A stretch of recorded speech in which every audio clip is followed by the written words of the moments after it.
Still don't see it. Leave it there. I'm going to hit go live now. Oh, you have to. Okay. Yeah.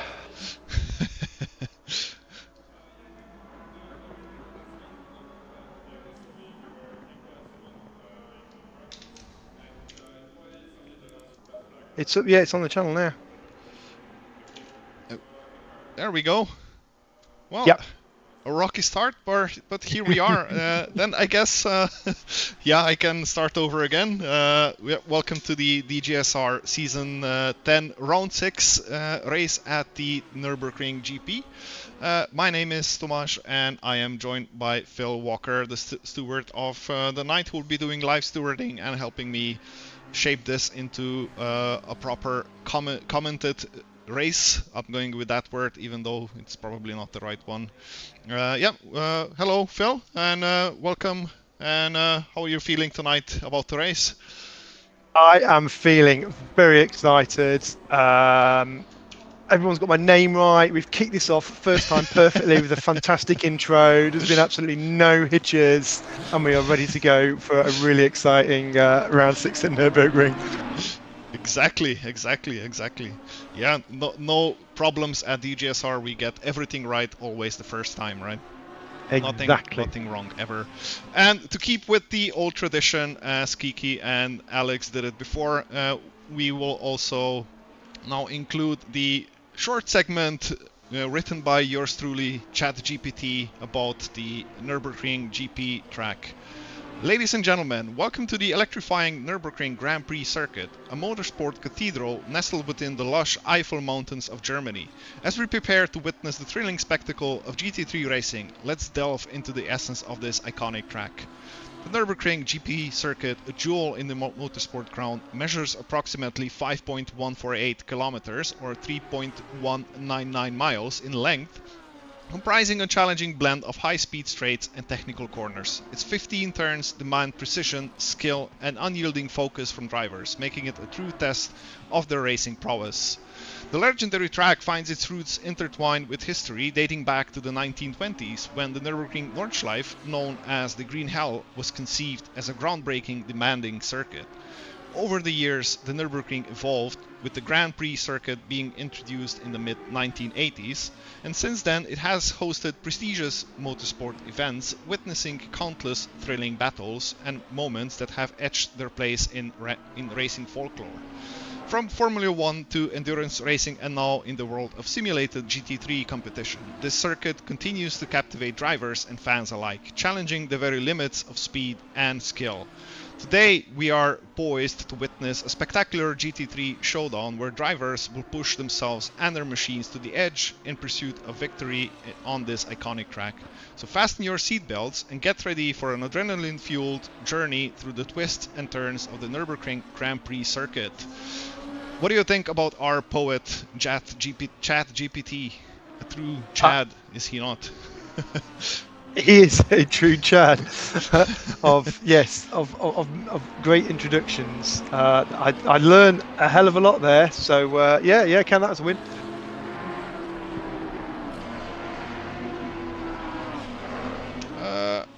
All right, let's now take a little bit of a look through our field as they are.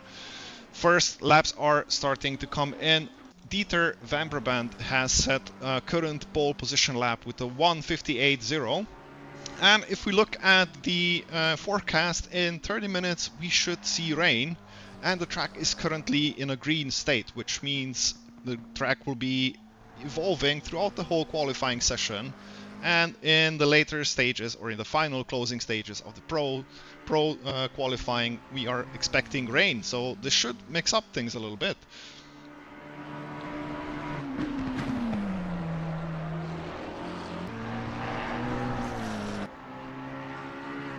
Dieter is currently on his second flying lap, although his improvement is rather low, of a 1/10 possibly, and that is a 1:57.9, while drivers behind him are also slightly improving as they are already on the newer lap.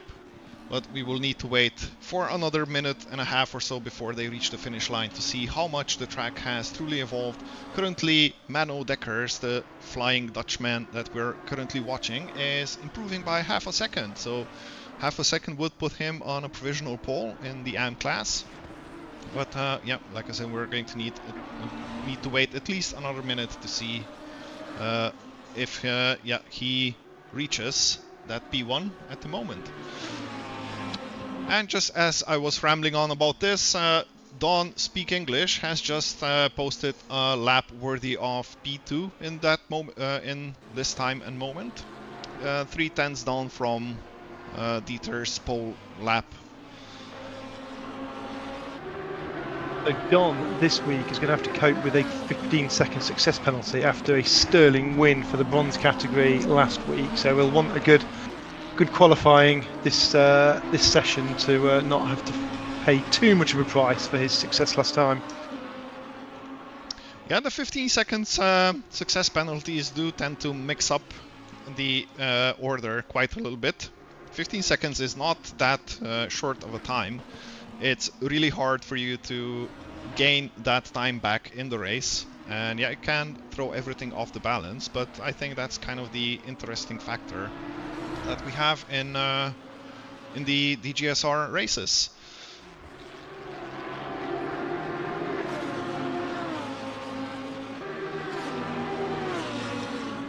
Oh, a stellar lap, a 57.0 from Mano Dekkers.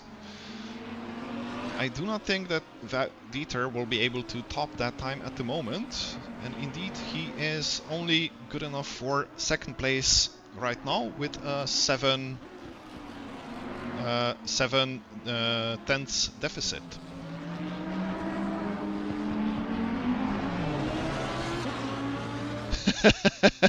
Yeah, Gabe, try to explain the 15 seconds to wife, right?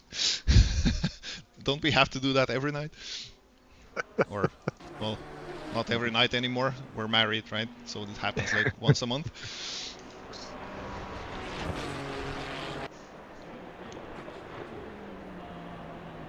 And we are still have good 3 minutes of AM qualifying, I believe. So still enough time to get at least one lap in. I see that Menno is just emerging from pits, opting to go for a fresh set of tires before attempting another fast lap, while Dieter van Brabant is still out on track with old rubber, slightly improving his lap time, but he will need to put down a stellar lap to be able to close the gap onto Menno. Oh, what happened to Don? Let's see what's going on here. A self-inflicted injury, I think. So the interesting thing about the bronze class, tonight, there's only 5 of them racing tonight, and 3 of them have got success penalties from last week. The only 2 without are Paul de Mol and Mano Dekkers, Mr. Dekkers, who's currently in first place. So they will probably be fancying their chances a little bit today. Oh yeah, definitely. As it looks right now, Menno is on the correct track to win this in the AM class tonight.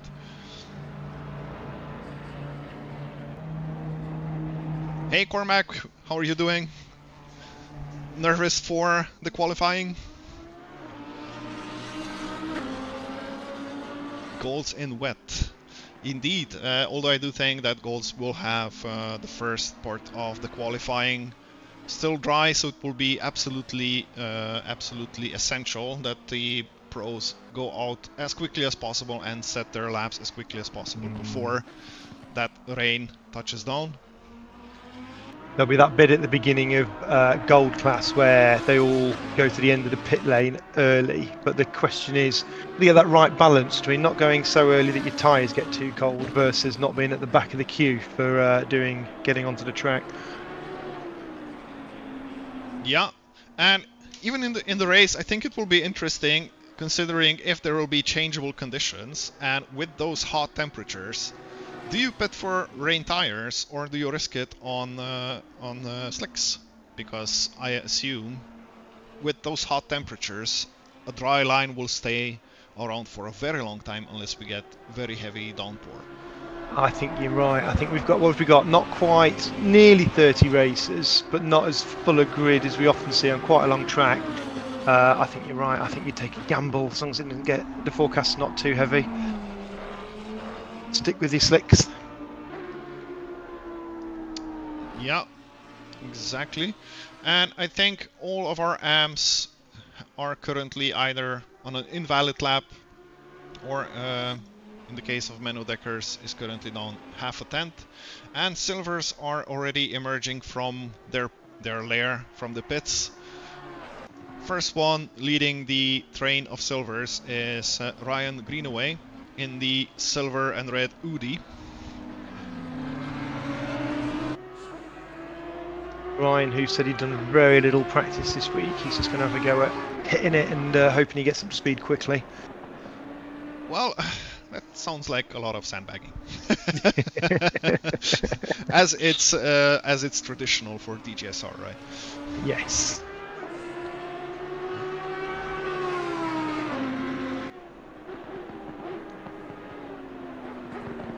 Well, we are starting to get some that's what she said kind of jokes in the chat.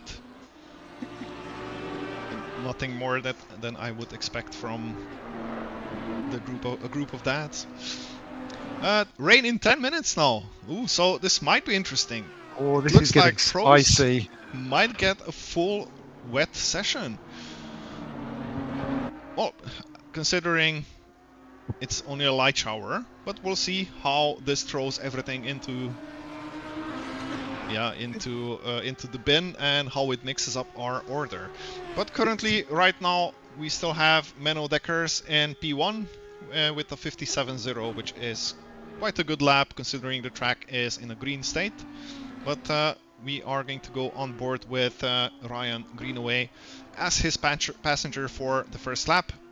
I hope I won't cast too much of a commentator's curse on poor old Ryan, who apparently hasn't practiced anything. This is amazing. You just know right now the entire gold class are absolutely crapping their pants as to the state of the track as to when they join it. And I, for one, am loving not being in a car tonight. Indeed. I am also glad I opted not to do this one because at the same time also kind of missing it. So it does look like it's going to be an interesting race. Definitely, I think we're on for a treat. Alright, we're following Ryan down through the RTL straight and now down to the fourth turn, which is turn 7 or fourth Kurve in German. And as he runs down to the Dunlop hairpin, very hard to spot your braking point, requires a lot of commitment in this corner, a lot of trail braking into it, get the car turned in, get the car stopped, and then accelerate hard for a rather long straight and through the tricky Schumacher-esque chicane where you don't really see the track, you just have to trust the track is still there where you left it the last time around. And onto the Kumho corner, very slippery corner, very easy to run wide here as Ryan almost did. And onto the bit corner, if you run wide here, you dip your tires into the sand and there goes your lap time. And another quite long straight which terminates in the Vidal chicane. Again, invisible, you don't see the apex, you just have to trust it's still there, and you have to fully commit over the curbs, over the bumps, and into the final corner of the which is the Coca-Cola corner, and onto the home straight, and then again into the Mercedes arena from turn 1 onto turn 5. A very technical section, a very demanding section where you can gain and lose so much time so easily, and it just takes a lot of commitment and a lot of technical driving to get the most out of the car and get the best lap time. Ryan did apparently invalidate because he did not post a valid lap. But I'll tell you who did post a valid lap, which is David Lovrec, who is currently in overall P1 with a 157.0. Barely beating the time of Menno Dekkers by 4 hundredths of a second.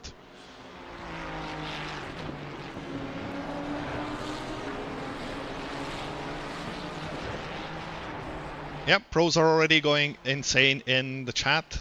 Cormac is speculating on a slight chance of the track being dry for the final 4 or 5 minutes. Well, we'll see. We'll see, my friend.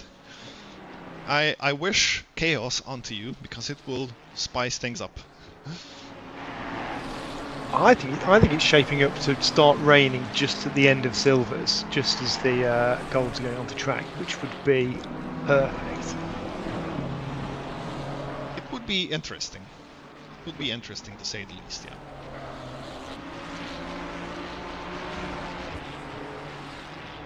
Current P2 in silvers, Glenkirk improving by over 8 tenths.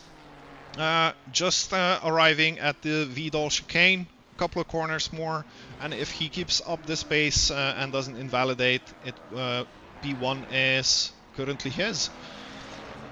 So Glenkirk won the silver category last week. He said in the interview afterwards he had a very uneventful race, unlike 90% of the other drivers, and just kept to himself and got a nice victory. And as you say, yeah, that's onto pole position provisionally at the moment. Exactly, and Thomas Pichon was on pole for a split second just before Glenn as well, and is now 600ths of a second behind. And another driver is also improving by a lot, and this is currently Dave White, who is just turning the last corner and has improved by over 8 tenths, I believe, or 6 tenths, but is unfortunately still in last place behind Paul de Mol. Deltas are looking quite green on all the drivers, so I'm not really sure who to look for or who to show right now. Lovrec has got onto a decent pace for this lap.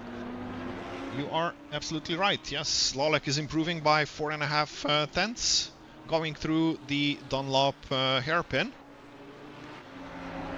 and has appeared to lost a little bit of pace through that corner, but still a very decent improvement, which would yield him, if he keeps this up, in a P3. Although Pavel Jozwik, who is in 3rd place at the moment, is also improving by a similar amount, so I'm not expecting a change in positions here should both of these drivers keep up their pace until the finish line. Yeah, Alex, that's what she said. Get it soaking wet.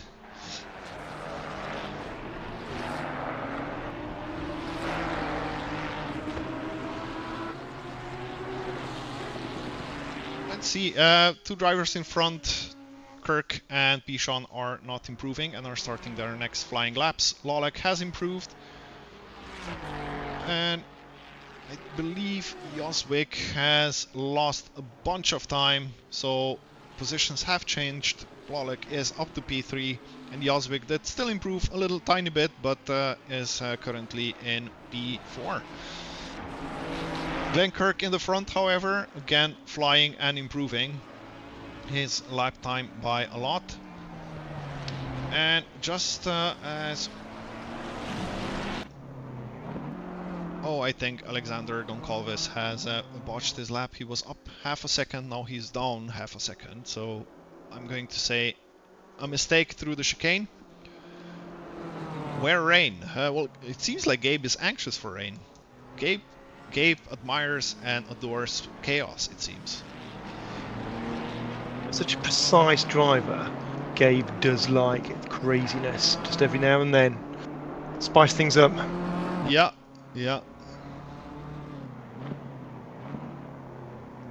Track is still green, so still hasn't improved to any fast state or anything, so yeah, we definitely aren't going to see the fastest laps tonight given the conditions, but it does seem to be mixing up the grid, especially with the forecasted rain. It is going to be interesting. Alex is also calling for messing up the grid. Well, maybe we should just randomize the starting positions. You know, like have a draw like they do at when deciding football groups. Maybe we should decide starting positions this way. No, Alex, you're wrong. It's green. That's the color green. The grass is gray though.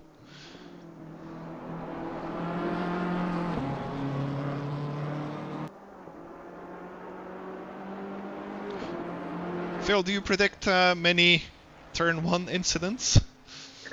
So, to be fair to this gang of reprobates, they've generally been quite respectful so far. Oh, I'm just interrupting this report. Rain! Rain! Rain! Well, someone's been doing the rain dance, and it's going to increase in the next 10 minutes. So my prediction of a mild T1, I'm throwing out the window, and I'm going to predict chaos. So last week there was a big incident about halfway round, which I managed to miss. So we need to both be on the lookout this week, and with the slippy track, messed up grid, you're going to see some people going for risky moves early on, and we could end up in a situation of potential restarts, nasty accidents. Well, I hope it will go over without restarts. It's not something that we want to go through. Certainly not. Everyone's got. Sorry? I said everyone wants to get to bed on time because we are also a group of middle-aged people with responsibilities. Exactly, and screaming kids in the morning. Exactly, yes. I'm very much enjoying that rain plus symbol in the weather forecast now as well. Yes, and there's nobody currently posting a green delta, so I suspect the track's starting to get a little bit slippy. Yes, even the track grip level has just decreased to greasy, which means pros are up for a treat. Let's see if someone will attempt to go out in slicks. Let me see if I can manage. Whoa.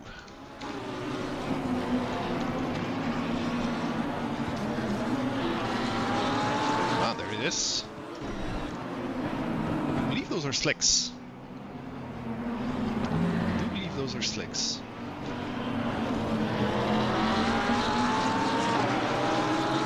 Those are definitely slick tires, so at least Gabe Hauke is out on slicks.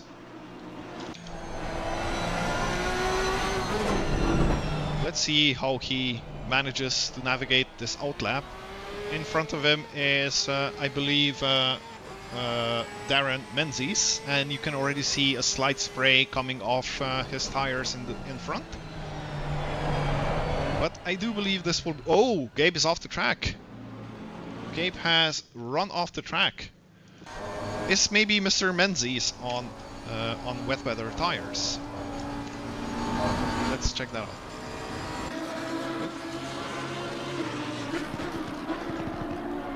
No, he's not. He is also on slicks.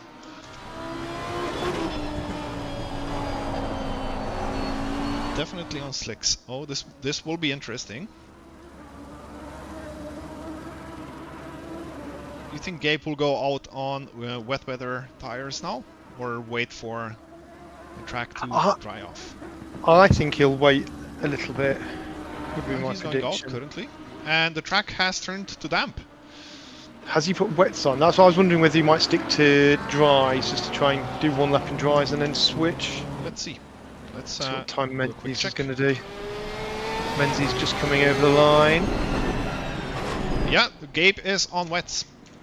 Gabe is on wet weather tires. You can see the grooves in the tires in the lower part. He is definitely on wets. Oops, wrong button. That is interesting. So, Daz Menzies must have messed up his first lap because he's not posted the time, so it's been invalidated. But he's staying out on his dries. Those were just the out laps. So we are just starting the first flying laps for everyone. But what I want to see is also where is Rich. Oh, Rich Gasson is in front of Gabe. and I'm willing to bet he's also on wet weather tires.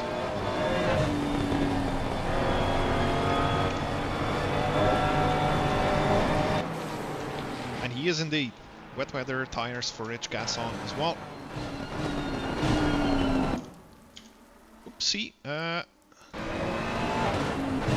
And yet another driver who I think is a candidate for a very good result today, or was a candidate for a very good result today if the wet qualifying wouldn't have messed things up.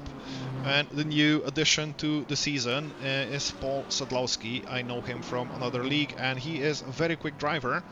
But what I also want to see for him is he on slicks, because he is also such a madman who would go out in such conditions on slicks, if I'm not mistaken. But this time he is on full wet weather tires.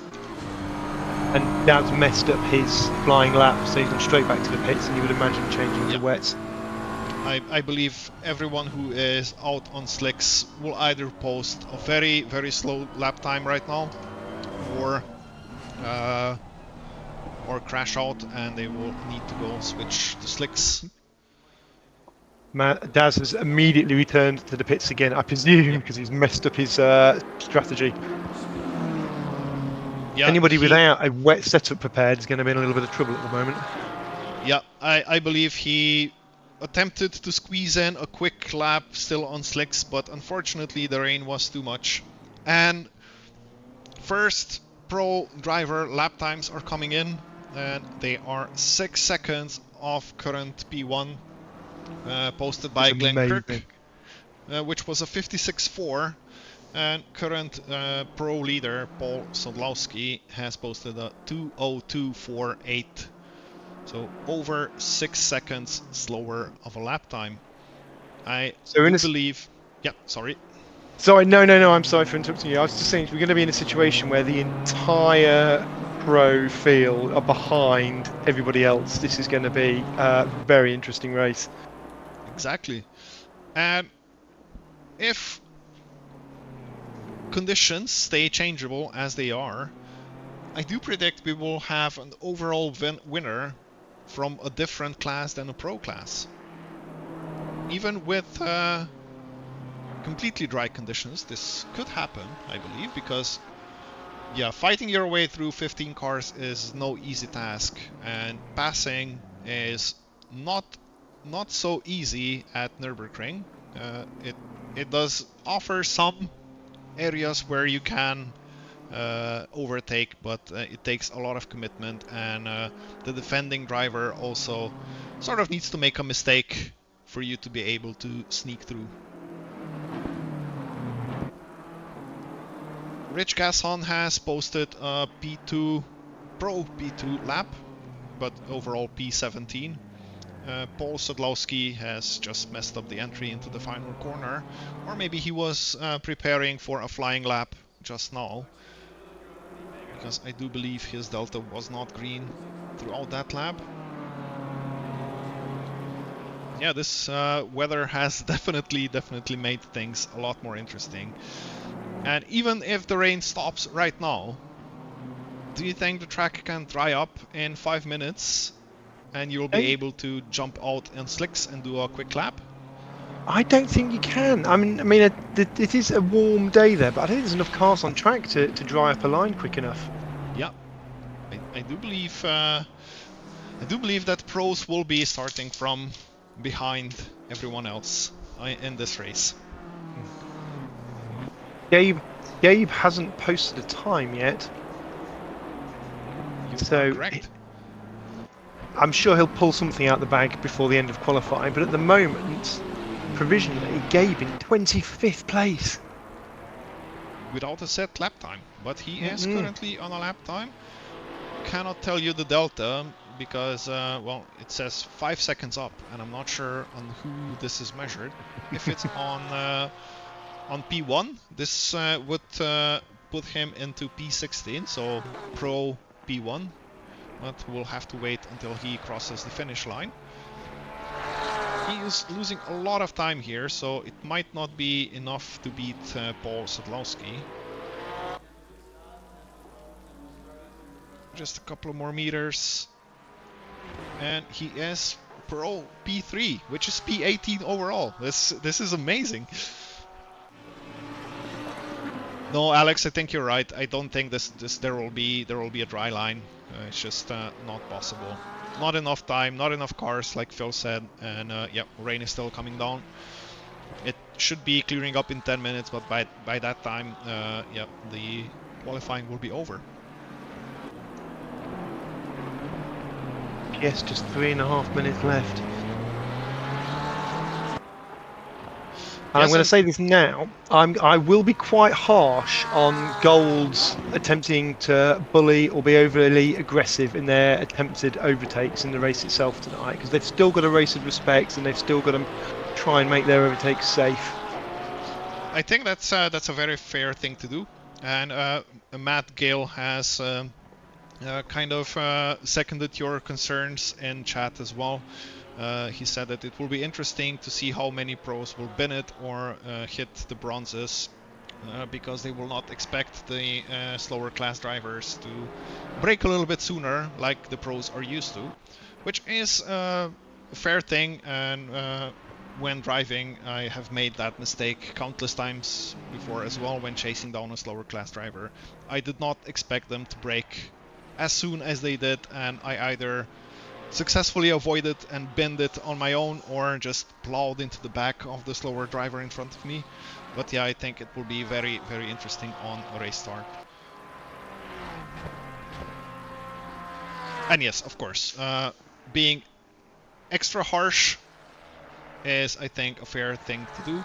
And as we're rambling on, Gabe is improving by 7/10, which would give him Pro P1 at the moment. But so is Paul Sadlowski in front of him. Yes, indeed, Gabe has improved onto P1. Paul Sadlowski is also improving by quite a lot. Yeah. Gabe there, just about managing to get within 6 seconds of the pole position time. Yeah, 5.8 seconds behind P1. Sadlowski is improving by 4/10, which means he will retake that P1 spot. And tell you what, Darren Menzies still not posted a valid lap. Ooh. And in the background there, we could see Steven Kroll spun out in the grass. But I do think Darren is now on a clean lap, and he should be posting a time. Currently, he is 5.6 seconds down on P1. Not something you expect to hear for a pro driver, right? No, it's not. But it's quite fun to happen once in a while. Indeed. Let's see where this lands Darren. In P21 or in... I even have to count. 1, 2, 3, 4, 5, 6, 7th. 7th position in pros, but he still has one more lap to go.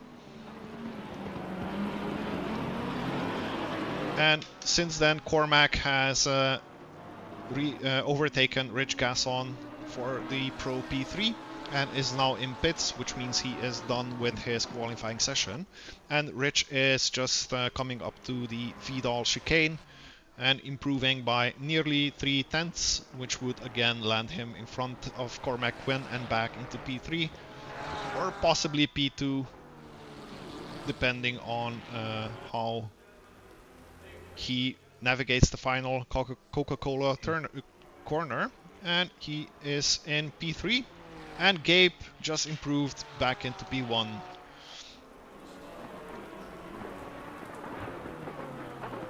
Qualifying is over, laps are being finished. Roman Froller did not improve and remains in P6. Car number 65, Paul Sadlowski, is just turning the final corner, improving slightly, but I do not think it will be enough for Gabe. No, remains in P2 and will park it in the pits. Behind Marek Dvorak is coming up onto the Dunlop chicane and improving by half a tenth. Improving by half a tenth would mean he will jump up at least 2 spots right in front of Michael Stevens, provided Michael Stevens does not improve himself and Marek Dvorak does not pin it or make a mistake and lose the time.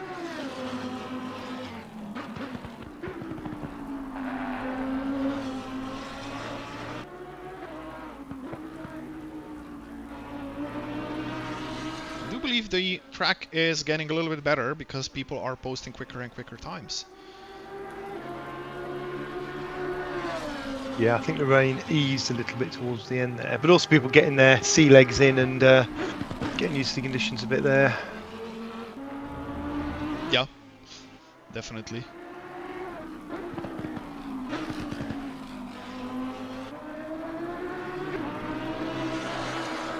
Not seeing any more green times, so I think we're about done.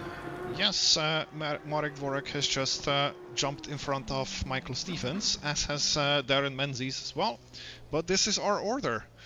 So P1, Glenn Kirk from the silver class, for AM's Menno Dekkers in AM class and P6 overall. And in the pros, P16 or P1 for pros for Gabriel Hauke. And this is qualifying. Well, this will be interesting. No pro in the top 15. Wow, amazing. Absolutely amazing.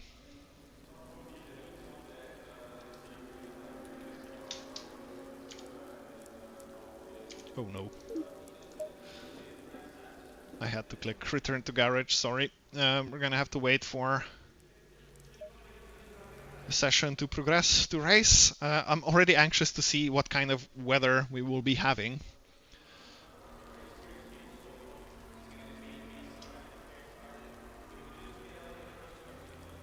It is 1 hour later, the race, so in 30 minutes it will be dry, so it could be whatever. But I do really hope for kind of changeable conditions because I want them to suffer. Yeah, I think you'd like ideally 2 changes of weather just to sort of you know, make them think about second pit stops or where they time their only pit stop. It'd be quite interesting. Yeah. But yeah. Or a short 10-15 minute shower to really think about, is it worth it to pit to change to wets and then back to dries, or better to stay on dries?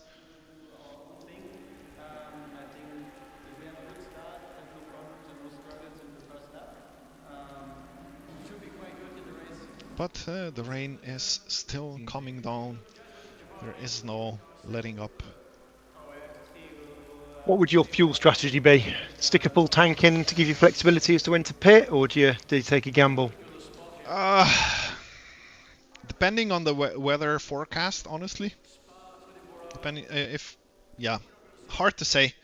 Hard to say. I usually start with around 60-70% fuel to give me that a little bit extra if I need to go a little bit longer, depending on conditions in the race, or if I pit earlier.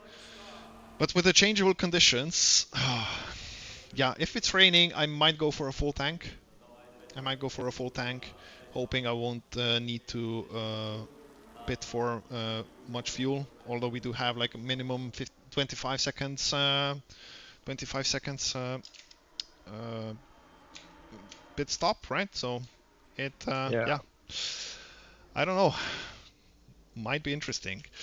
Anyway, let's run down quickly through the field because we are shortly going to start the short formation lap. So in P1, Glenn Kirk with Thomas Pichon in P2, David Lovrec in P3, and Pavel Josvik in P4. Those are the first 2 rows. Then we have a pair of Lamborghinis of Eddie Wilkins and Menno Dekkers, the P1 from AM class, followed by Jamie Armitage and Bruce Oos. The first Audi and the only Audi of the field of Ryan Greenaway and Alexander Goncalves in the BMW, followed by, whoa, went through the ground there. followed by Dave White and Dieter Van Brabant, and another pair of Lamborghinis of Matt Gale and Don't Speak English. And in the final AM spot, Bodie Moll. And the first P1 Pro, Mr. Gabe Hauke in P16, followed by Paul Sadlowski in the BMW and Rich Gasson in the Ferrari. Cormac Quinn, Darren Menzies, Marek Dvorak are the next ones, and in the Porsche, Michael Stevens. Lee Hems is the next one, followed by Roman Froller. I want to say the next one is Nick Golding. Yes, it is indeed. And next to Nick Golding is Carlos Barros, and in last spot is Stephen Kroll. So yeah, an interesting lineup considering we have all the pros so far back. First one in P16, and as you can see, Phil was already busy as I was walking through the or flying through the field. Phil was busy applying the success penalties from the previous races. So 15 seconds for P1s in their classes before go to Rich Gasson, Glenn Kirk, and Don't Speak English. 10 seconds for second places, Gabe Hauke, Eddie Wilkins, and Dieter Van Brabant, and 5 seconds for third places in the previous race go to Cormac Quinn, Jamie Armitage, and Matt Gale. 20 seconds. I do believe that the 10 seconds are the most annoying ones, right? Because you have to apply 5 seconds twice. There is no 10-second command. Yes, thank you for appreciating the pain I've gone through there. Yes, they are quite annoying to get all put on. Quite like the pressure situation of trying to do it in like the 2.5 minutes before the race starts as well. But I'm getting there now, getting the muscle memory in. Yeah, yeah. And look at the weather forecast. Rain in 30 minutes. This is going to be amazing. The track is currently in a green state, and they are pulling away for a short formation lap. Let's hope, fingers crossed, for a clean getaway and not too much work. For you. Yeah. Right. Leader is coming around the Coca-Cola corner and is about to cross the start-finish line. Adrenaline's pumping, hearts are beating fast. And we are go, go, go, go. Green flag. Thomas Pichon pulls away and is already in the lead. David Lovrec is also on the outside of Glenn Kirk, looking to turn his P3 up a notch, but ooh, and a crash behind. Don't Speak English is yellow. A lot of yellows have happened here. Let's take a quick look back. What happened here? Fortunately, we did not go through without an incident. Yeah, it wasn't quite serious enough for a red flag, though, I don't think. I will have another look, but it looked like 3 or 4 cars losing out. Oh my word. Yeah, just backside nudging 2 or 3 cars off the track. I agree. I don't think it's enough for a red flag, but unfortunate. And there will definitely be penalties. So up in front, Thomas Pichon has taken the lead and is currently in P1, leading the pack, fighting off Glenn Kirk behind him, and David Lovrec in P3. Menno Dekkers has retained his P1 in the AM class, and Gabe Hauke in the Pro class has gone up quite a few places and is currently in P11. And being chased heavily by Paul Sadlowski, who is all over his rear bumper, looking to turn the Pro P2 into P1 as quickly as possible, as the forecast for rain in 30 minutes has just increased to a heavier rain shower. So this will throw the race again into a complete chaos. Gabe has managed to sneak past Dieter Van Brabant, as so has Paul Sadlowski, which I think Gabe wanted to make a pass and hoping that Sadlowski would not be able to make that pass and would remain behind but unfortunately the plan has not worked, and Sadlowski is still on the back of Gabe Hauke.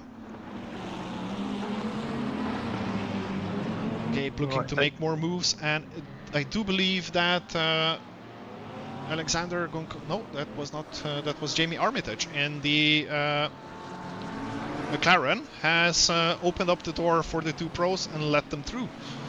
Interesting. I would imagine he would want to keep them behind him for a little bit longer to get a little bit of a cushion onto Ryan Greenaway. In the back, Cormac Quinn and Darren Menzies are side by side going into turn 6, but Cormac had to concede and remain behind Darren Menzies, although they are still next to each other, and in front of them Rich Gasson is climbing all over the back of the BMW of Romain Frohler. Oh, and a spin for Darren Menzies. Cormac Quinn, the murderer in this case. Let's see what happened. Oh, just didn't. Oh, it did slow. Oof. Yeah, concertina effect and hit from behind, unfortunately. More work for you, Phil. Yeah, I'm getting into the first lap incidents. There's a couple of incidents that I think Matt Gale just didn't realise the road ran out after the pit entrance, and so ended up on the gravel and took him into Dave White. And then there was another incident to the outside of that. So I think there were 2 incidents that are going to get penalties on that opening straight, and I've not even got to T1 yet. So yeah, having some fun. Thanks. Yeah, and as we're speaking about Matt Gale, he is currently doing a gargantuan job of keeping 4 pro drivers behind him, and they were just going, well, 2x2 wide down to the Vidal chicane, and Matt Gale has managed to retain his position in front of all the pros. And as Romain Frohler attempts to go inside of Michael Stevens, oh, there was almost a touch here again, but thankfully nothing happened. In the Pro P1, Paul Sadlowski has managed to overtake Gabe Hauke through the Mercedes arena, and we are just watching the replay of this. Gabe defends the inside, so Paul says, okay, I'll go around the outside, which gives me the inside line into turn 2, and overtake done, and Paul Sadlowski is in P1.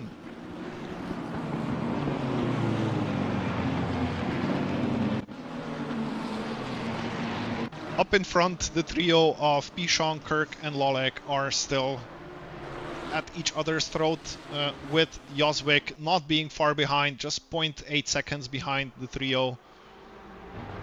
Still a very much 4-way fight, although Pavel Joswick just did a mistake through the Schumacher S's and is now being caught by Eddie Wilkins and Bruce Oos. So instead of a 4-way for P1, we have a 3-way for P1 and then another 3-way for P4.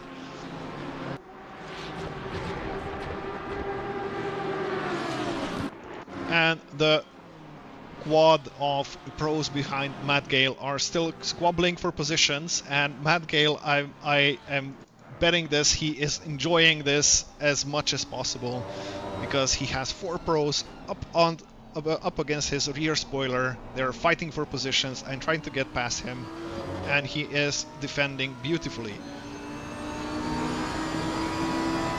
Let's see, will Frohler have enough of a run? Coming down to turn 1, and I do believe so. Ooh, Rich Gasson is sending it as well. Oh, that was tight. That was very tight. Will Rich Gasson be able to sneak past Matt Gale? I don't think so. It's very hard to overtake on the outside of turn 2. But Rich Gasson is sticking to it. Almost goes out of bounds. Still on the outside into turn 3, which now gives him the inside line through turn 4 and then later turn 5. Oh, and Cormac had a nice butt wiggle coming out of turn 4, but will have to be satisfied with the position behind Matt Gale for the moment, which gives Rich a little bit of breathing room, as he has no pro driver immediately on his back who would want to take his position.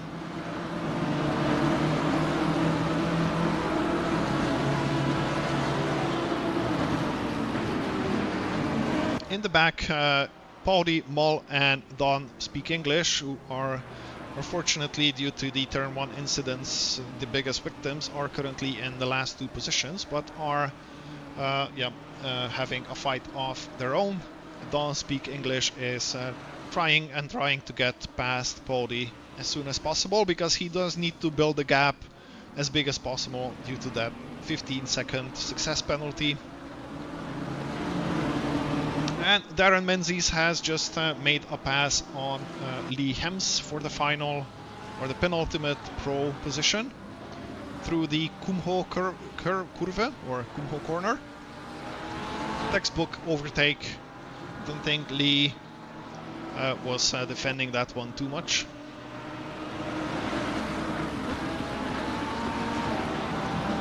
And the duo of Paul Sadlowski and Gabe Hauke have already fought their way up to P6. Oh, I might have been wrong before when I assumed that pros won't get up to P1. And another overtake. David Lolek just snuck past Thomas Pichon. We have to see this, of course. Tucked behind. Takes the outside line because he knows.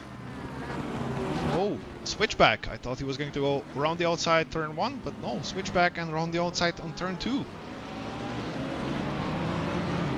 And still on turn 2 in on the outside line, but in the inside line for turn 4. Pass done. Thank you very much, P2, and I'm out of here. Their squabble has allowed Glenkirk to pull away slightly. Who has a 2.5 lead right now, but I do assume that they will again be close together very, very soon. In the meantime, Michael Stevens is still fighting with Matt Gale. Matt Gale is doing an awesome job just defending from those drivers. I know how it feels that when you are the slower class driver, and you're just having a time of your life defending from the quicker class. It just feels amazing, as we have Michael Stevens and Nick Golding going side by side into the Vidal chicane. Michael Stevens on the inside, which should give him the edge and does retain the position, but the pros are all again squashed together, 4 or 5 cars behind Michael Stevens and behind Matt Gale. Ooh, and 75 is yellow. Let's see what happened to poor old Stephen Kroll. Spin in the final corner.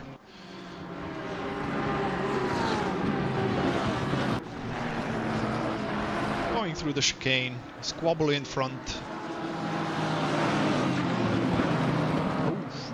Sent it. Oh, that was Darren Menzies sending it on Stephen Kroll, and they touched, and around goes Stephen Kroll. Oof. Oh, rejoining. Oh my word. That was a spicy rejoin. That was definitely a spicy rejoin.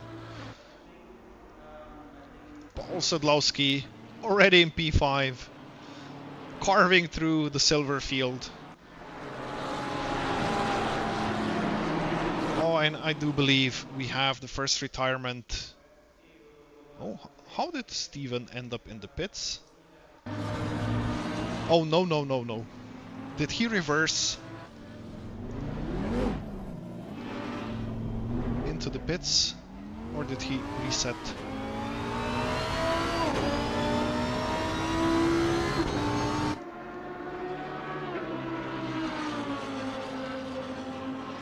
What the hell is happening?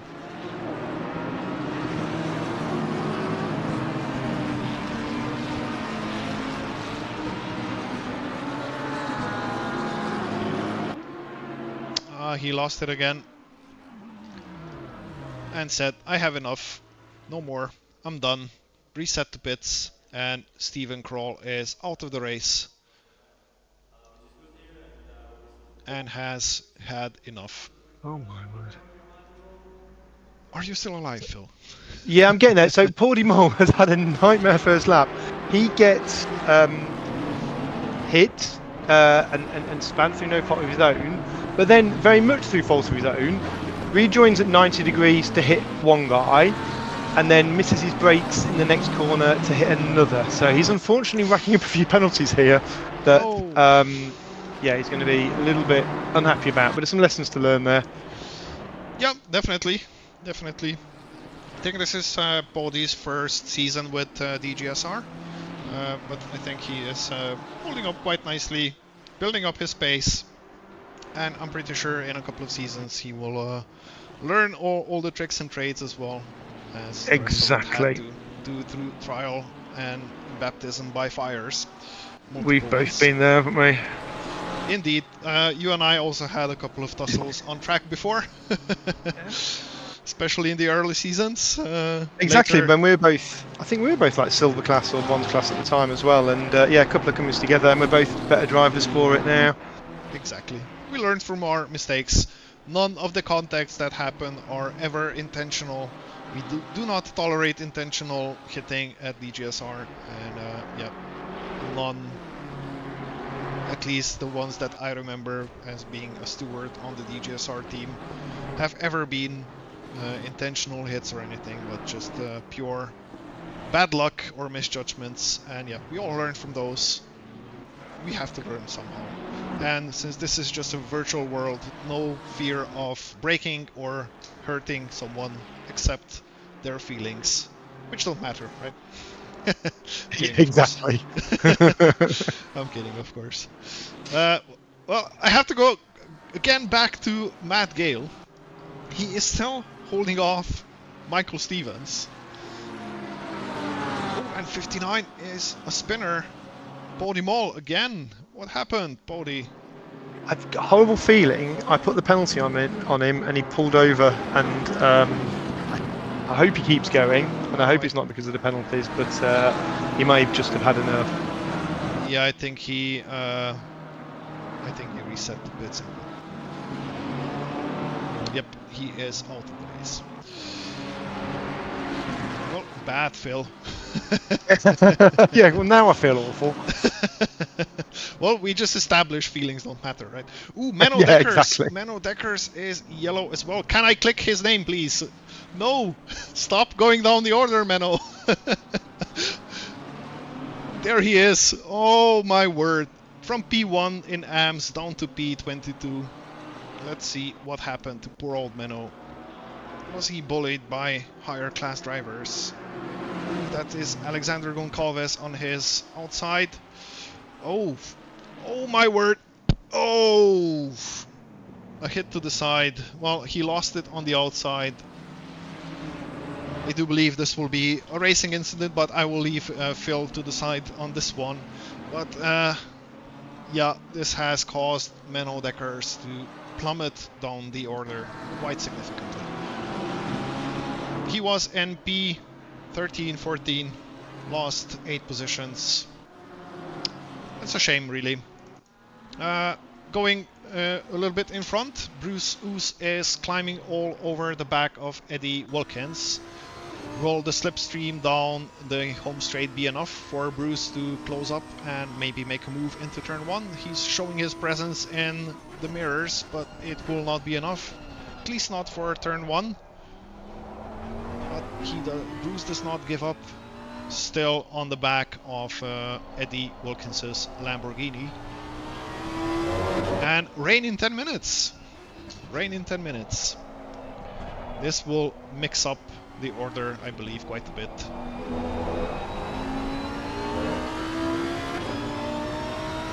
And another yellow for Rich Gasson and Cormac Quinn. Rich and Cormac have lost quite a bit of positions right now as well. Let's see what was happening here. Rich on the inside of Ryan Greenaway. And now this gives Cormac a chance to get on the inside of Rich into turn 2, and they touch and both spin around. Unfortunately, both losing a lot of positions.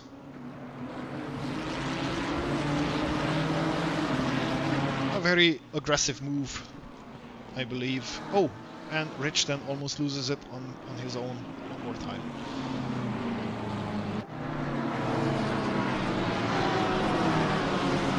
pass has just happened, I believe. I'm sorry that I'm going back so many times, but I just want to see all that action. As Darren Menzies is attempting to pass Carlos Barros, and Carlos is doing a stellar job, denying him that pleasure. And yep, Darren Menzies is still behind. That orange Lamborghini is not Matt Gale, who I believe is the driver of the day today, for keeping all those pros behind him. He is definitely my driver of the day. Here is Matt Gale trying to keep everyone behind. Maybe he is in a way helping Marek Dvorak as well by keeping Michael Stevens and Nick Golding behind him. It might give a chance to Marek to make a pass on Golding and or Stevens.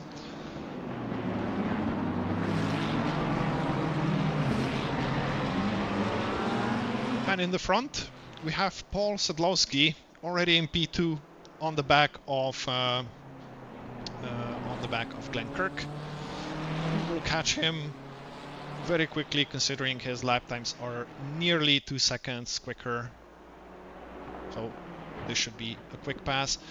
We have to jump again because Pavel Josvik just plummeted down the order and was under a yellow flag. And this is the reason. Exit of the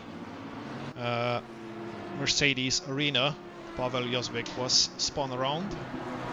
Unfortunately, we didn't catch what exactly caused the spin. But jumping back up in front, because we are going to see a fight for P1 soon.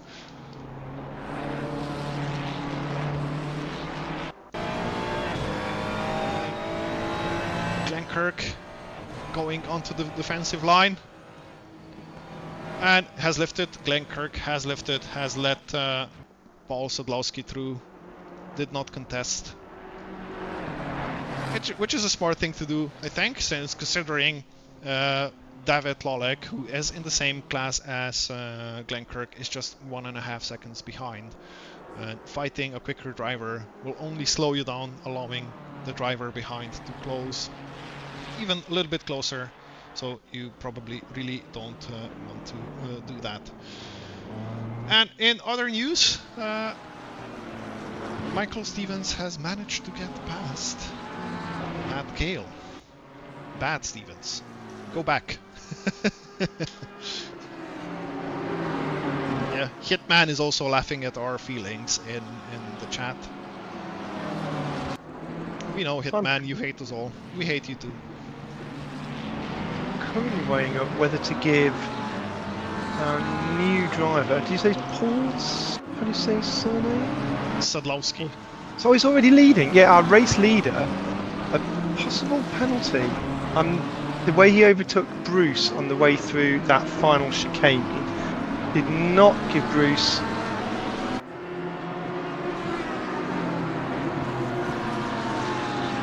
not this quite.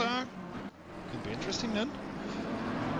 Yeah, I'm going to come back to that because it's not perfectly clear cut for me, and sometimes I like to come back after seeing it, you know, quench my palate with a couple of other incidents and then come back to it. Definitely Maximum maximum of 5 seconds, because Bruce didn't lose a lot of places from it, but yeah, he just got squeezed out going into the chicane with a little bump, but we will come back. Well, I wish I had the option to jump back that far. Unless if you give me the lap time. I mean, are you in the lap number. Are you using race control? Yes, I am, but I can go back only 60 seconds, right? But if you go onto the race control tab, do you not have the list of all the contacts? And then if you scroll down to time, 7 minutes 44 seconds, contact between 811 and 65. Yeah, replay. You hit the replay button. Let's see. Let's see. We are in the replay. Side by side going into Vidal chicane. Oh, he bumps Bruce. Oh, they both go off. Yes, hard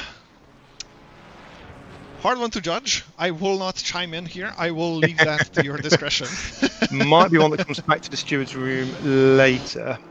But yeah, I will. I think Paul squeezed Bruce a little bit because he's trying to get, because Paul's defending, or no, he wasn't defending, he was trying to go down the inside into the first part of the chicane, but that was not the racing line, so he tries to move a little bit to the right and just taps Bruce ever so slightly. But as I said, I'll have a look at some others and come back. Tiny misjudgment, I believe. Tiny misjudgment, and fortunately both of them go off, but luckily both of them were able to continue. And speaking of Bruce, he is currently in a fight for P6 with Roman Frawler and Eddie Wilkins. Or maybe Frawler has passed them both and Bruce Oos and Eddie Wilkins are fighting for P7. But in either case, Bruce is all over the back of Eddie's Lambo. What else is currently going on? Well, Matt Gale still defending for his life, currently keeping Nick Golding behind his very extra wide Lambo, and it will be interesting to see how he deals with Marek Dvorak, who is on his team behind him. Will he let him through if Nick Golding manages to squeeze through? Or will he defend against Marek as well?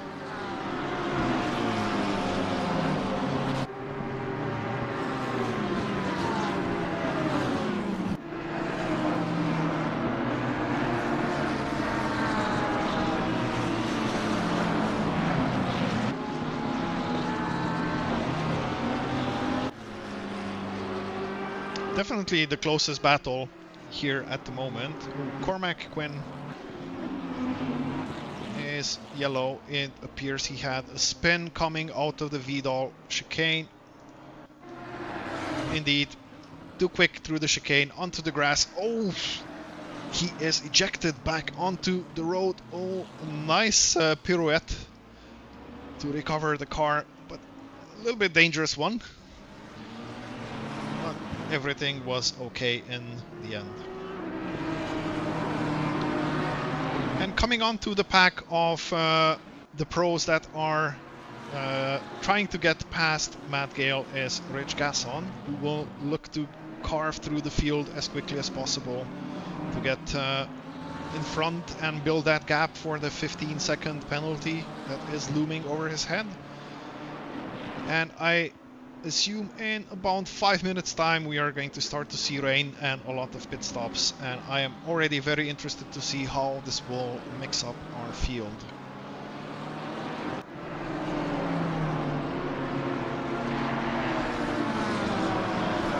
Paul Sadlowski has pulled away in the front over 4 seconds, the gap currently to P2. Glenn Kirk still leading the silver class. I'm just looking at the Cormac and Rich Gasson incidents from lap 9, trying to work out whether Cormac is in the vortex of uncertainty or whether he had a right to be there. Yeah, this will be an interesting outcome as well. Oh, I saw some another spin for Marek Dvorak in the Vidal chicane. We will look this back again, 15 seconds, side by side going into the chicane on the outside alongside with Nick Golding, and he just turns in a little bit too much. He was given enough room on the outside, but he tried to squeeze Nick Golding a little bit too much, I believe, there, and I do think this was Marek's own fault, but I again will leave the tough decisions to you. I hope you don't mind. My pleasure. Ooh, rain is coming down. Rain has started. So not even 5 minutes from when I last said. And also Matt Gale has gained a position against Dieter Vanbrabant into turn 1. Just as rain was starting. And here we see rain. Now let's see who blinks first now. Who will die for the pits first. In 30 minutes it will still be raining, so it's pretty much a no-brainer. You slap on the wet tires, you add in more fuel if you need to, and off you go. Because in 30 minutes it will still be raining, but it's very, very hot temperature. 34 degrees is still on in the air and 39 on the track, so those wet weather tires will be ballooning as hell. So how do you set how do you set your pressures here? Because if you go slightly too high, you will balloon your tires like crazy, but if you go super low, you will again have no grip because you won't have any pressure in the tires, which you need about 30 psi for wet weather. Oh, and another yellow for Nick Golding. Was it an incident or self-inflicted? This is through the Kumho, going side by side. Ooh, this was with Carlos Barros. I do believe it's it was looked like a racing incident, but again, another tough one for you to call. And silvers are in pits. Glenkirk from Silver P1 is in pits. Bruce Oos has just taken the lead of Silver class, who is remaining out on track. Will not pit, as well as all the three pro drivers up in front. Paul Sadlowski, Gabe Hauke and Roman Frawler are all also remaining on track with their dry weather tires. The only two pro drivers in the pits currently are Darren Menzies and Michael Stevens. And all AMs have opted to stay outside except for Menno Dekkers. And Silver is pretty much 50-50 with Bruce, who you can see on screen right now, is currently leading the Silver class with Jamie Armitage on his backside. Going through Schumacher S on on dry weather tires while it's raining must be extra scary. Because a slight mistake and you are in the sand immediately. Will Paul Sadlowski pit from P1? Indeed, he is pitting. Going to slap on those wet weather tires. Gabe Hauke as well. Roman Frawler is going into the pits as well, and I do believe everyone is going to start peeling off into the pits. Yes, Bruce is also pitting. Jamie Armitage behind him as well. But this will be interesting to see where Bruce will come out from the pits, considering Glenkirk has now plummeted behind both David Lovrec and Thomas Pichon because of his 15-second time penalty, which has now been served, and he is 3.6 seconds or 3 seconds roundabout behind Thomas Pichon. Can he crawl back in front of the two? Oh, David Lovrec has a stop and go. David Lovrec has a stop and go penalty, too quick through the pits.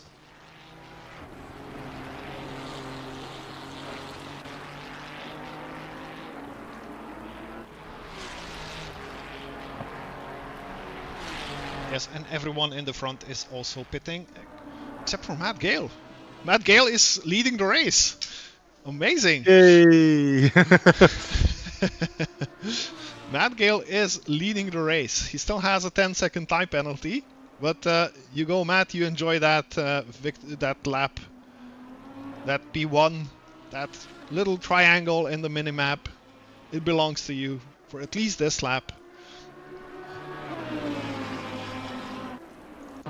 Let's see, Bruce Oos has come out just behind Thomas Pichon as David Lovrec peels off into the pits to serve his penalty. So the lead in Silver class has definitely been shuffled. We have Thomas Pichon leading in Silver class. Bruce Oos is now second.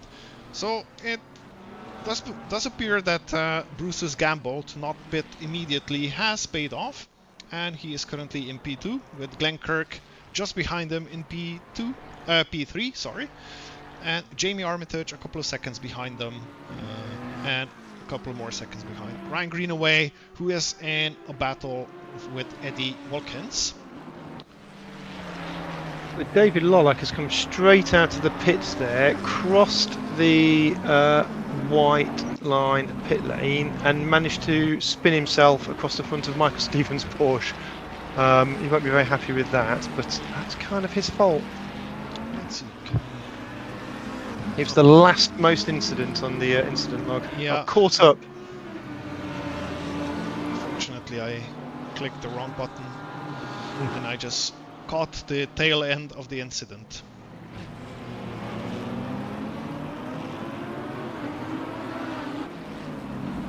Well, I am interested to see this, so I am going to hit replay again. He's coming out of the pits. Oh, crosses the white line. Oh, no, no, no, no, no, no. My friend David, that's not what you're supposed to do. Oh. Yeah, self-inflicted. Needs to learn from this mistake, definitely. Yeah. And last of the pitters, Matt Gale. Currently still in AM P1. But let's see if Dieter van Brabant will be retaking the P1 of the AM class. Or has Matt's gamble to stay out yet another lap on slicks paid off? And will he remain in P1 in the AM class? I do believe Matt Gale is already moving down the pit lane. Yes. And oof. Just as we rejoin Dieter, he is mowing the grass. Oh, why is Dieter pitting again? Is he still on slicks?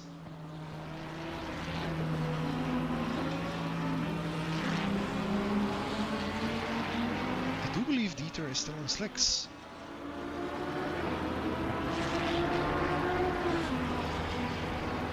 And I don't know how, but David Lovrec still has a stop and go penalty. Did he try to serve the speeding penalty and sped again? This is I have strange. no idea. All I can say is I have not given him a stop-go penalty, so he shouldn't feel victimised by the race steward just by his own pit lane etiquette. Could be that he has sped again in the pits and is serving a second stop and go penalty. It's a shame. And yep, he has retired from the race, I believe. I do not see him any longer on the racer list.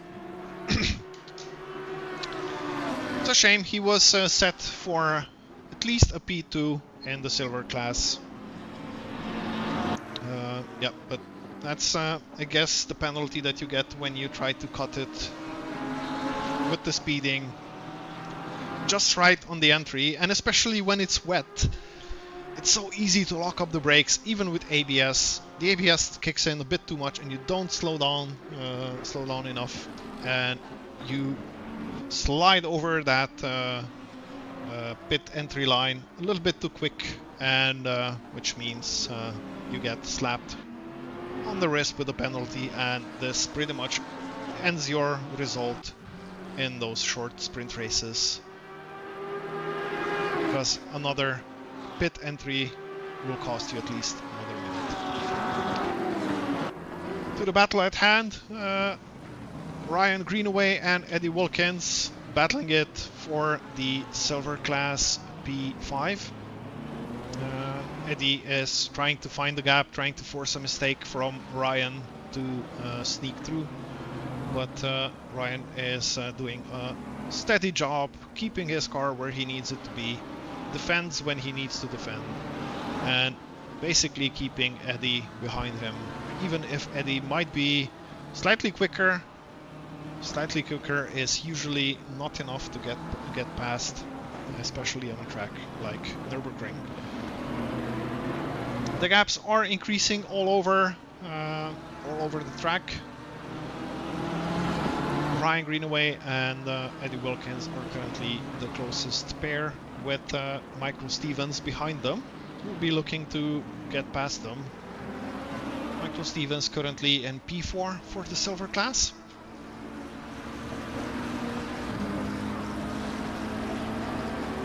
Through the Schumacher S. Does this give Eddie enough of a run? He will try around the outside through Kumho. Slightly ahead, but needs to rein it back in.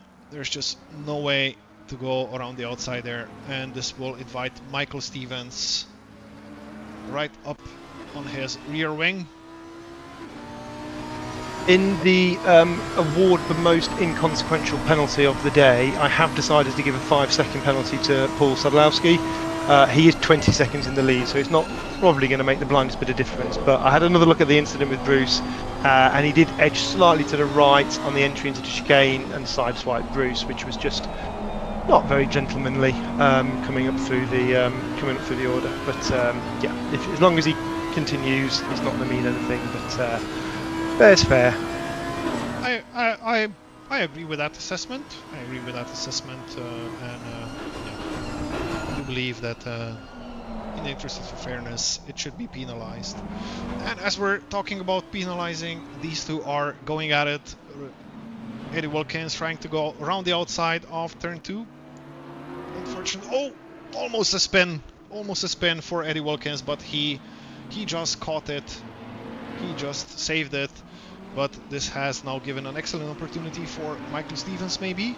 Still not. Michael Stevens still cannot get past Eddie Wilkins, but it has lifted a huge pressure rock off of Ryan Greenaway, at least for a couple of corners, seeing when Eddie Wilkins was sideways through the Mercedes arena.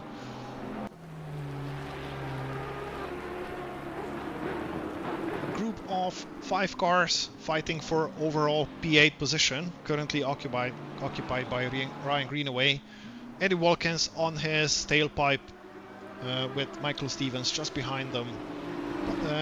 Now joined by Pavel Joswick and Carlos Barros. A train of 5 cars in the slight down, I wouldn't say a downpour, but a nice shower. You can still see kind of the dry-ish line. Oh, and Eddie Wilkins is again on the back of Ryan Greenaway, but backs out before the chicane. We'll hope to force an error on Ryan Greenaway. Ryan goes for a late lunge on the inside, compromising his line. With the draft, this could give Eddie Wilkins an excellent opportunity to try and pass into turn 1. He's out of the draft, but it was just not enough. It was just not enough. Again, they are side by side. Eddie again trying to go around the outside of turn 2, still side by side going into turn 3. If he manages to stick it around the outside, he will get a run on the inside into turn 4. Oh my word! They touched, and Eddie has lost out on that one, I'm afraid. A slight nudge, squeezed a little bit too hard maybe on the inside by Ryan Greenaway, but Eddie saves it. Keeps it alive and is now side by side with Carlos Barros, going through the Ford corner and down to the Dunlop hairpin. On the inside, should have an easy job of retaining this position. Oh, and a hit from Carlos Barros. Eddie is spun out on the grass. He must be fuming right now. 2 hits in such a short time, and appears he lost the engine as well. Come on, get it started. Clutch in, throttle down, and off you go again. Lost quite a bit of positions, currently in P16, just behind Darren Menzies and ahead of Matt Gale. Up in front, Carlos Barros and Michael Stevens are battling it out as they race down towards the Vidal chicane with Carlos on the inside. Michael doesn't want to give it up. Oh, it's nudged off the track slightly. Oh, another nudge to Carlos. Oof. I do believe you will have your work cut out tonight, Phil. I've just seen a spate. I was quite enjoying myself then because I've caught up, and it's nice when you caught up. You just watch a bit of racing, revisit some of the previous ones, and then all of a sudden there's like 5 new incidents, and you getting rather excited. And so I know that yes, back to the grindstone. And it's not over yet, I'm afraid. I'm afraid it's not over yet. Cars are still bunched up, still fighting for P9, which has also given Ryan Greenaway in P8 a little bit of a breather as he has pulled away from this group slightly. Behind, we can see also behind Michael and Carlos, I mean, we can also see Pavel Jozbik and Marek Dvorak fighting for position. And just behind them, Rich Gasson has arrived on the scene as well, trying to get through to get more points in the championship. Up in front, things are pretty set as they are. P1 held by Paul Sadlowski with that 5-second penalty, although with a 22-second lead over Gabe Hauke. I do not believe that he has anything to worry unless he bins it or Gabe suddenly finds the pace to close in that 22-23 second gap.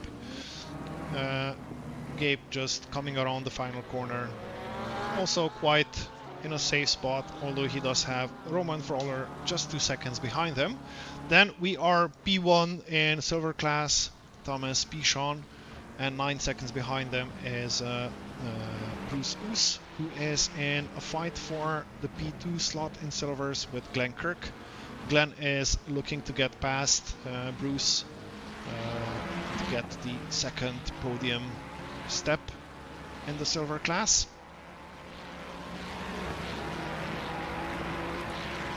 Bruce is taking a defensive line into turn 1. I do not believe that Glenn will have the oomph out of turn 1 to be able to make a move. M-class leader Matt Gale is under yellow flags. What has happened, Matt? All on his own, driving down to the Vidal chicane.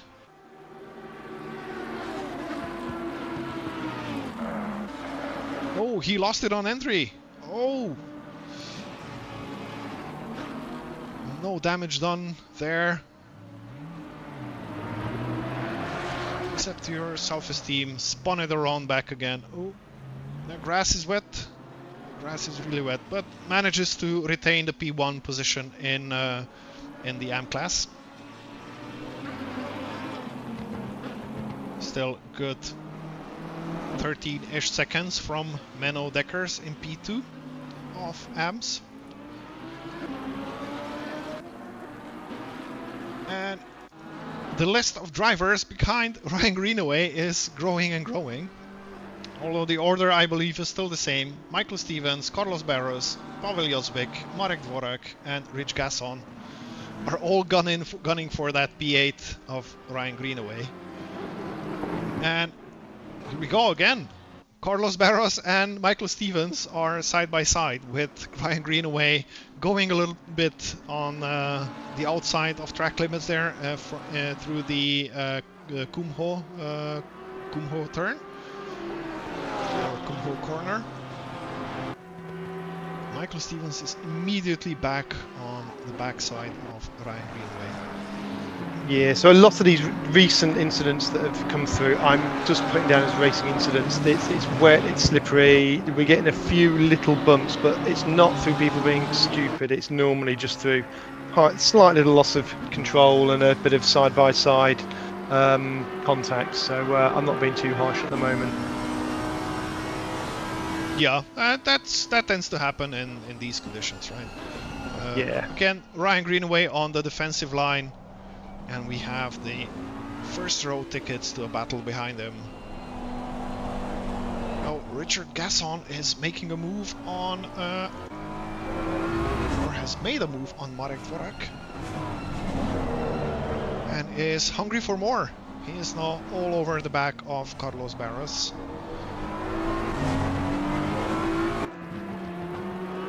This little group is, just fighting like there is no rain. What rain? We don't need grip. We just need massive cojones and a heavy right foot.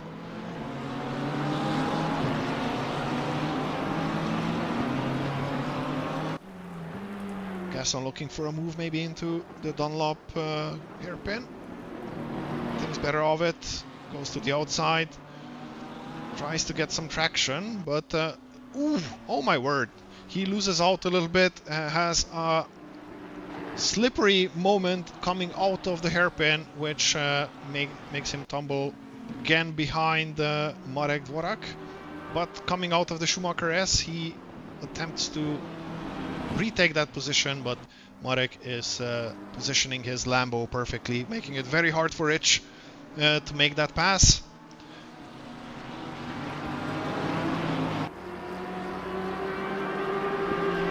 In the slipstream of that Lambo and coming down to the Vidal chicane.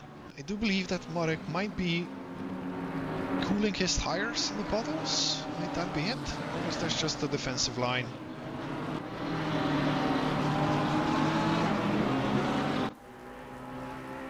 Because we have to remember temperatures are super high for those conditions, 33 degrees. Rich is attempting to go around the outside into turn 1.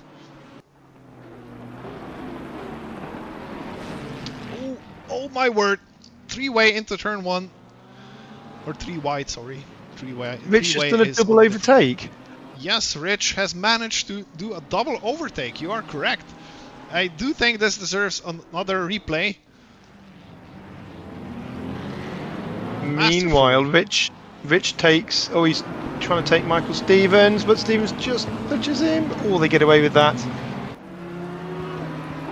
Well, no, I'm sorry that I started the replay. There's too much action going on. Yeah.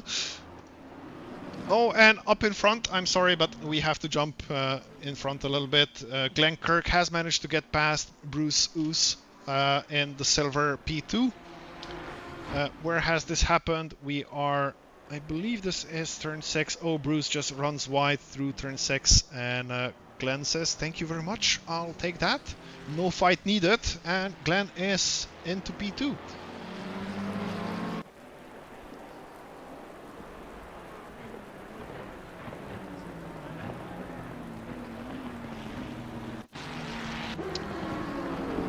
We go back again to the action-packed scenery around P9 currently, and P8 in front. Ryan Greenaway still keeping that P8 as his own, still keeping back 5 pro level drivers or pro class drivers.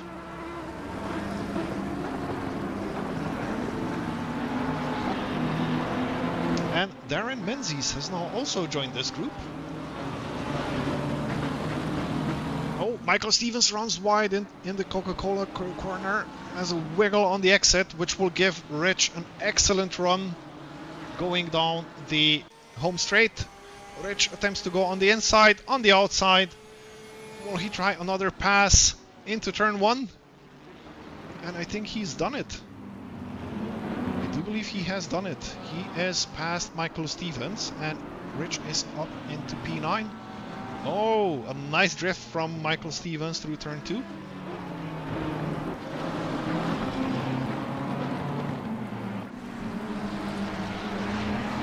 Well, this group of, let's see, 1, 2, 3, 4, 5, 6, 7, 8 cars. 8 cars altogether, with less than a second between each of them. And yeah, I just don't know which fight to show, because there's too much going on. Although all condensed in a single group. We've just someone just slid out then, 174, Carlos Barros. I'm not sure if that was of his own accord or he'd got a little tap, because he was in the middle of this group. Oh, you're right. You're all right. Let's see what happened here. Carlos is behind Stevens and in front of Marek Dvorak. He does appear... No, that wasn't it. To the fourth chicane, fourth corner. Oh, and he loses it on the exit. Oh, and a big hit into the wall. Bonnet is up.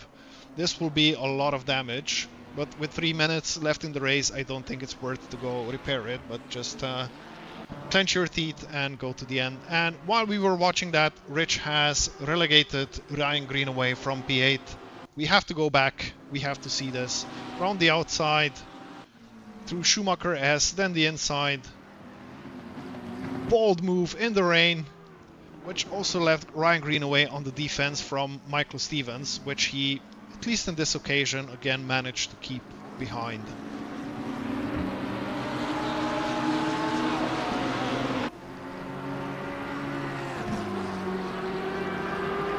And behind, here again we had a battle between Stevens and Dvorak, but Stevens appears to has remained in front, and Marek Dvorak has just spun on his own accord and is back behind this little group.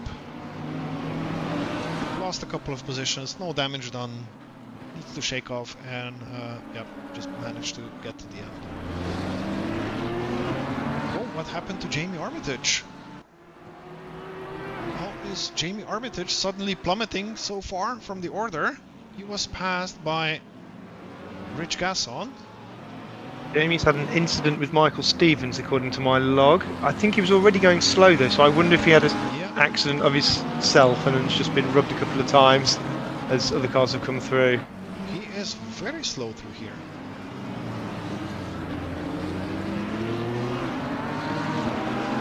Oh, not just Darren Menzies. Is Jamie having issues? Give it all you can. Because he appears to be driving very slowly.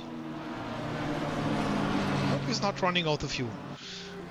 And as all of this is going on, Paul Sadlowski has just begun the final lap of the race, still comfortably leading with over 23 seconds. Unless something unthinkable happens, I think he will be taking this victory.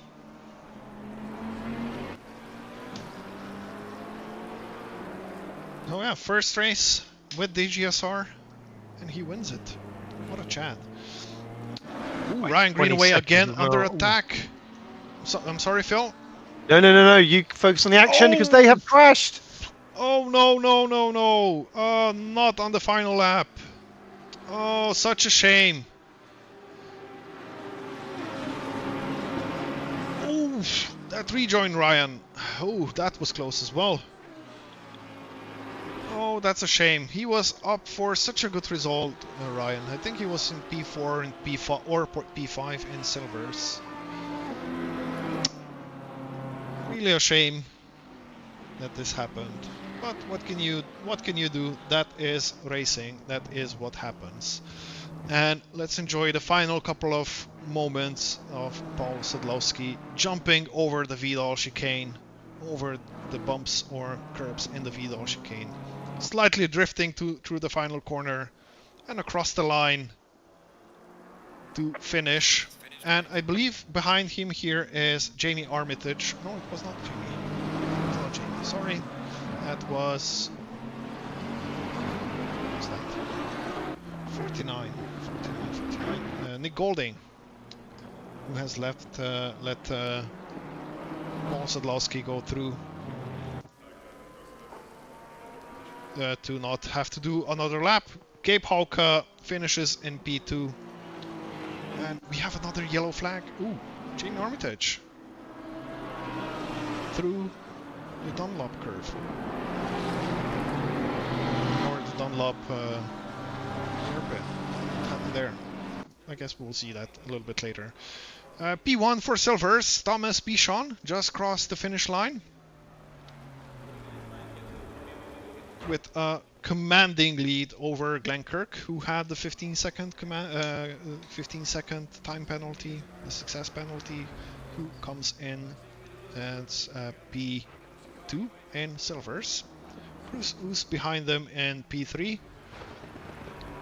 And what I am waiting for is for Matt Gale, winner of the AM class, to finish his race in P1 of the AM class. One more corner to go.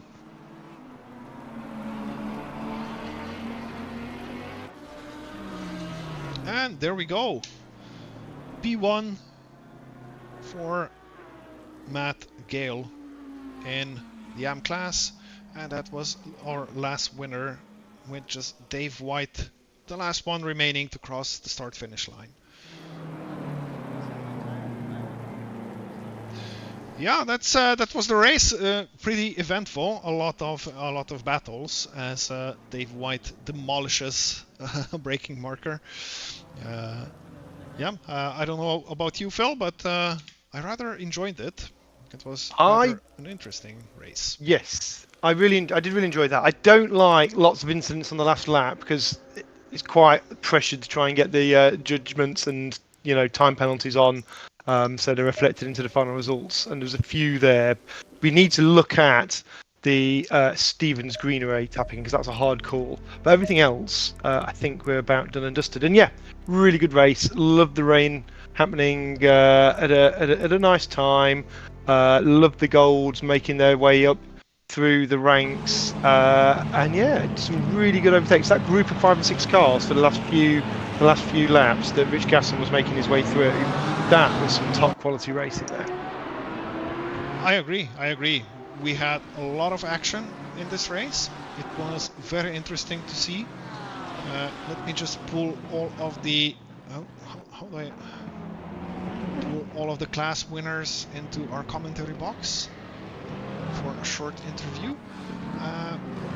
Is Mr. Pichon? There he is.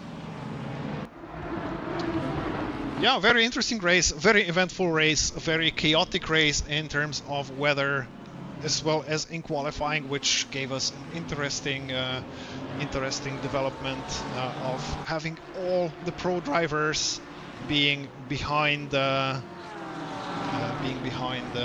rest of the field, which provided us with some very entertaining action. But with us, we currently have all 3 winners from their respective classes. Mr. Paul Sadlowski for pros, Mr. Thomas Pichon for silvers, and Mr. Matt Gale for bronze or AM. Welcome, guys. Shall we start with the AM class? Matt Gale, would you like to share a couple of words about your race? How did you live? Because at least I very much enjoyed your stellar defending against multiple pro drivers in the middle of the race. I think that was an excellent performance on your part. Can you share a couple of words how that whole situation looked like from your eyes? Yeah, that was an interesting one. I'll take full credit for beating all of the gold class. Nothing to do with the rain. The first corner, I made a bit of a mistake. I was beside a lot of the cars and I realised the track ran out, so I ended up in the grass. Got a penalty for that, but never mind. My fault. And then the first half of the race, yeah, it was quite intense, defending against multiple people. It was good fun. But yeah, it went by very quickly. I saw the rain coming.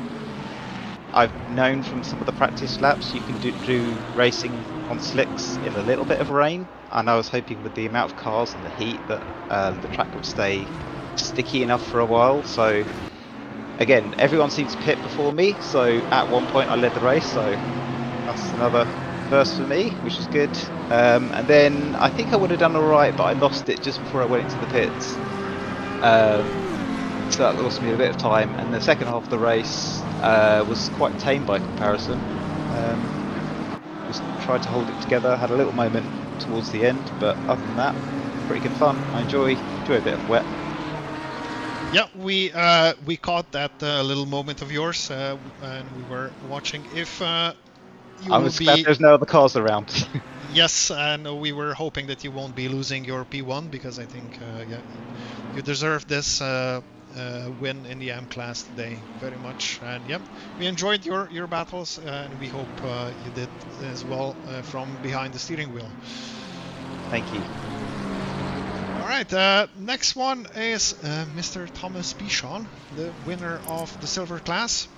Yeah, quite an interesting race for you as well, I think. Yeah, exactly. Especially in the beginning. Later, after the pits, it seems like you were quite a bit out in front, so had quite a leisurely drive until the end. But I'm pretty sure the conditions the conditions on the track did make it at least a little bit tricky. Yeah, tell us a little bit about your race. Yeah, I mean on the dry tire, I knew that I didn't have enough pace to keep up with Lovrec. For Glennkirk, it was like he had a 15-second penalty, so I wanted to stay at least at 15 seconds behind him to have some luck when the rain comes in, and it did work like that. And I mean, Lovrec had a stop and go 30, so yeah, I was up in front in the silver. And after that, I really don't know how Bruce did it, but he managed to get out of the pit before Glenn, and then he was like my Ministry of Defense, so he was able to build up quite a big gap. So it's a lot of credit to my teammate for the win. Yeah, Bruce did an awesome job. He stayed out one lap longer than the rest of you and managed to come out in P2 of silver class, or P3 at the time, because David Lovrec was still there, although they did have that stop and go penalty. Yeah. And yeah, just defended for you awesomely against Glennkirk. We enjoyed a couple of those moments as well. So yeah, we had a good strategy and some lucky moments, let's say. So it's good to do P1 and P3 for the team. Yeah, definitely a very good result. All right, thank you, Thomas. And then the last winner, Mr. Paul Sadlowski, or should I say Prolowski, of RTO, who has just joined DGSR, first race, and pretty much shattered the race completely and the opposition. Over 20-second lead in the end, a stellar performance. Yeah, a really good drive, especially considering all the pros were starting from the back due to the conditions and the qualifying. But tell us a little bit about your race, Paul. How did you see carving through the field to get into P1 in the end?